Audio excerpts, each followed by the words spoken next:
but with a quiet hum, the glow of a small screen. For years, that light was our guide. It connected us. It entertained us. It was the center of our universe. The smartphone was king, and at the head of that kingdom was Apple, the iPhone, a simple device that remade our lives. It put the world in our pockets, a sleek piece of glass and metal that held everything: our photos, our maps, our work, our lives. But all kingdoms fall, all eras end. While we looked at our phones, something else was being built. In quiet labs, in massive data centers, a new kind of power was growing. It was not small, it was not simple, it was vast. It was complex. It was designed to think, to learn, to create.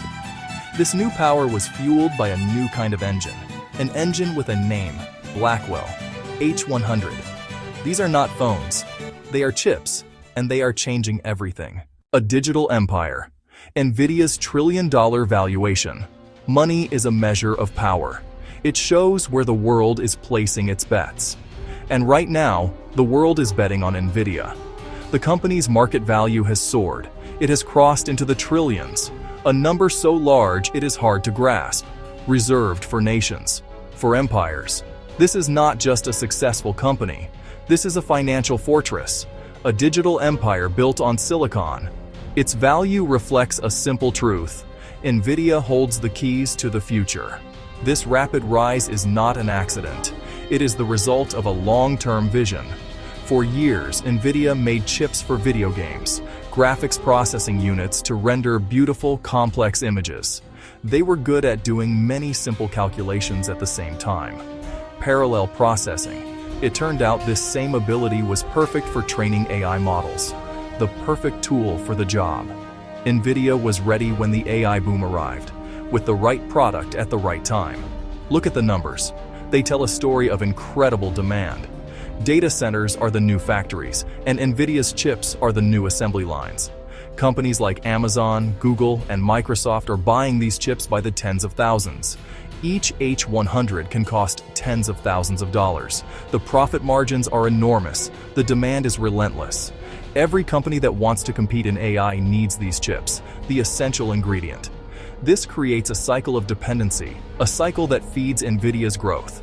This financial power gives NVIDIA immense influence. It can direct the course of research, acquire companies, and set the price of the most important resource in the new economy.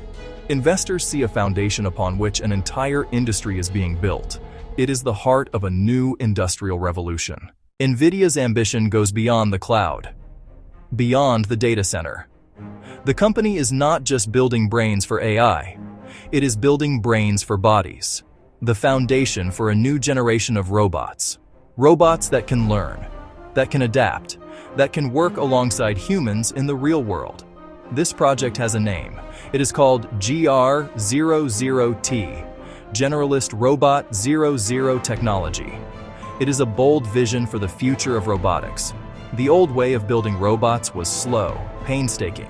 Engineers wrote code for every movement, every grasp, every step. A robot was programmed. It was not taught. If the world shifted, it failed. Brittle, expensive, unable to scale.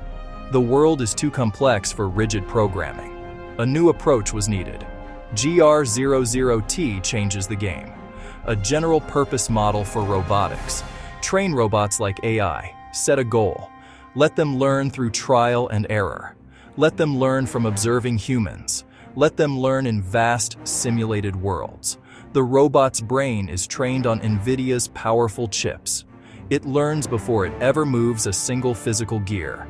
This is a fundamental shift, from coding tasks to training understanding. Sort packages, assemble products, assist at home. The same model, many tasks. The robot is a platform, a body inhabited by a flexible, learning intelligence. The bridge between the digital world of AI and our physical world. This is how machines will learn to live among us. What happens when the screen fades away? For decades, our interface was a piece of glass. We type, we tap, we swipe, but a new kind of interface is emerging, built on conversation, on intention. What if you could simply speak your request, and an AI agent would understand? It plans, it checks traffic, it checks the weather, it orders your coffee to be ready when you arrive. It briefs you on what matters, quietly in the background, an invisible assistant, a cognitive partner.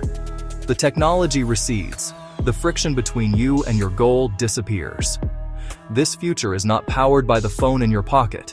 It is powered by massive AI models in the cloud, running on NVIDIA's hardware. The phone becomes a microphone, a speaker, or disappears into wearables. The focus shifts from device to service, from object to the intelligence behind it. Our environment becomes the interface. The world itself becomes a computer. Every great technological shift comes with a human cost. The AI revolution will be no different. It will create new jobs and displace old ones. Repetitive, predictable, information processing work is vulnerable. Many roles may be automated. This is a difficult truth. How do we retrain for roles that do not exist yet? Creativity, critical thinking, emotional intelligence, managing AI systems. We must build guardrails, rules for transparency and accountability.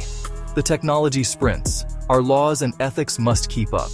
The goal is not to stop progress, but to steer it toward our values.